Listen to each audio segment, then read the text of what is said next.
உங்கள் வாழ்வை வாழ. Cheers, a senior living by Casa Grande. Life begins at 50. தற்போது வந்துள்ள அண்மை செய்தி. காங்கிரஸில் 1000 பேர் 1008 கருத்து கூறுவார்கள் என்று அமைச்சர் ராஜகண்ணப்பன் விமர்சித்துள்ளார். திமுக தலைமைக்கு கட்டுப்பட்ட கட்சி என்று ராஜகண்ணப்பன் தெரிவித்துள்ளார்.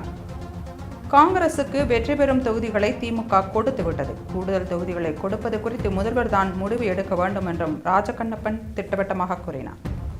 முன்னதாக தமிழகத்தில் ஆட்சியில் பங்கு கிடையாது, தமிழகத்தில் கூட்டணி ஆட்சி இல்லை என்பதில் முதல்வர் ஸ்டாலின் திட்டவட்டமாக உள்ளார் என்று அமைச்சர் ஐ. பெரியசாமி திட்டவட்டமாக தெரிவித்திருந்தார். ஆட்சியில் பங்கு வேண்டும் என்று காங்கிரஸ் கேட்பது அவர்களது விருப்பம். ஆனால் தமிழ்நாட்டில் கூட்டணி ஆட்சி இருந்தது இல்லை, இனி மேலும் கூட்டணி ஆட்சி இருக்காது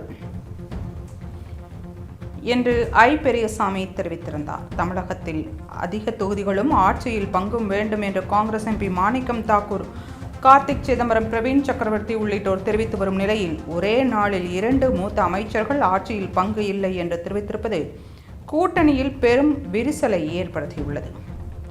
அதிமுக பாஜக கூட்டணி ஒற்றுமை குறித்து தொடர்ந்து கேள்வி எழுப்பப்பட்டு வந்த நிலையில் இப்போது திமுகவும் காங்கிரசும் வெளிப்படையாக பொதுவெளியில் மோதிக்கொள்வது பெரும் அதிர்வலையை ஏற்படுத்தியுள்ளது. அண்மை செய்தியை பார்த்துக் கொண்டிருக்கிறோம்.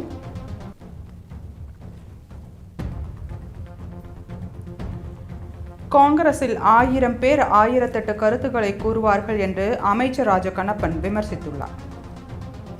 திமுக தலைமைக்கு கட்டுப்பட்ட கட்சி என்றும் ராஜகண்ணப்பன் தெரிவித்துள்ளார்.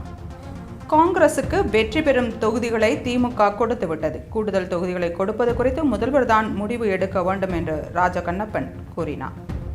முன்னதாக தமிழகத்தில் ஆட்சியில் பங்கு கிடையாது, தமிழகத்தில் கூட்டணி ஆட்சி இல்லை என்பதில் முதல்வர் ஸ்டாலின் திட்டவட்டமாக உள்ளார் என்று அமைச்சர் ஐ. பெரியசாமி தெரிவித்திருந்தார். ஆட்சியில் பங்கு வேண்டும் என்று காங்கிரஸ் கேட்பது அவர்களது விருப்பம். ஆனால் தமிழ்நாட்டில் கூட்டணி ஆட்சி இருந்தது இல்லை, இனிமேலும் கூட்டணி ஆட்சி இருக்காது என்று ஐ. பெரியசாமி தெரிவித்தார். தமிழகத்தில் அதிக தொகுதிகளும் ஆட்சியில் பங்கும் வேண்டும் என்று காங்கிரஸ் எம்பி மாணிக்கம் தாக்கூர், கார்த்திக் சிதம்பரம், பிரவீன் சக்கரவர்த்தி உள்ளிட்டோர் தெரிவித்து வரும் நிலையில் ஒரே நாளில் 2 மூத்த அமைச்சர்கள் ஆட்சியில் பங்கு இல்லை என்று தெரிவித்திருப்பது கூட்டணியில் பெரும் விரிசலை ஏற்படுத்தியுள்ளது. அதிமுக பாஜக கூட்டணி ஒற்றுமை குறித்து தொடர்ந்து கேள்வி எழுப்பப்பட்டு வந்த நிலையில் இப்போது திமுகவும் காங்கிரசும் வெளிப்படையாக பொதுவெளியில் மோதிக்கொள்வது பெரும் அதிர்வலையை ஏற்படுத்தியுள்ளது.